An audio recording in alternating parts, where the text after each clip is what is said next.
ഹരേ കൃഷ്ണ. സത്യം വരം ധീമഹി. സർവ്വജീവജാലങ്ങൾക്കും അവരുടെ മാതാവ് എങ്ങനെയാണോ അവരുടെ അഭീഷ്ടങ്ങൾ സാധിച്ചു കൊടുക്കുന്നത്, അതുപോലെ നമ്മുടെ സർവ്വ ആഗ്രഹങ്ങളും സാധിച്ചു തരാൻ വൈശാഖ വ്രതം കൊണ്ട് സാധിക്കുന്നു എന്നുള്ളതാണ്.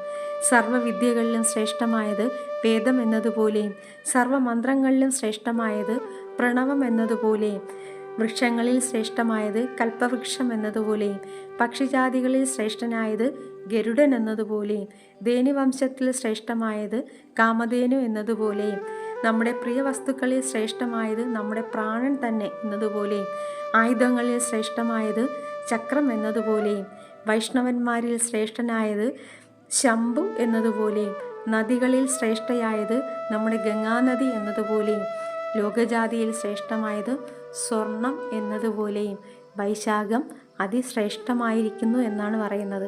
നോക്കൂ, വൈശാഖത്തിലെ പ്രഭാത സ്നാനത്തിന് അതിൻ്റേതായ പ്രാധാന്യമുണ്ട്. അതായത് ലോകൈകനാഥനും ഭക്തവത്സലനുമായ ഭഗവാൻ നാരായണൻ്റെ ആജ്ഞാപ്രകാരം ബ്രഹ്മാണ്ടങ്ങളിലെ സർവ്വ തീർത്ഥങ്ങളിലുമുള്ള തീർത്ഥജലങ്ങളും സർവ്വദേവന്മാരും സൂര്യോദയത്തിന് ശേഷം ഏകദേശം 6 നാഴികയോളം ഇവരുടെ സാന്നിധ്യം നമ്മുടെ ജലാശയങ്ങളിൽ ഉണ്ടായിരിക്കും എന്നുള്ളതാണ്.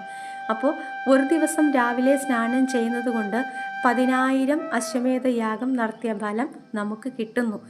മാത്രമല്ല, രാവിലെ സ്നാനം ചെയ്യുന്നവരെ ഈ സർവ്വദേവന്മാരും അനുഗ്രഹിക്കുകയും സ്നാനം ചെയ്യാത്ത ജനങ്ങളെ അവർ ശപിക്കുകയും ചെയ്യുന്നു എന്നുള്ളതാണ്.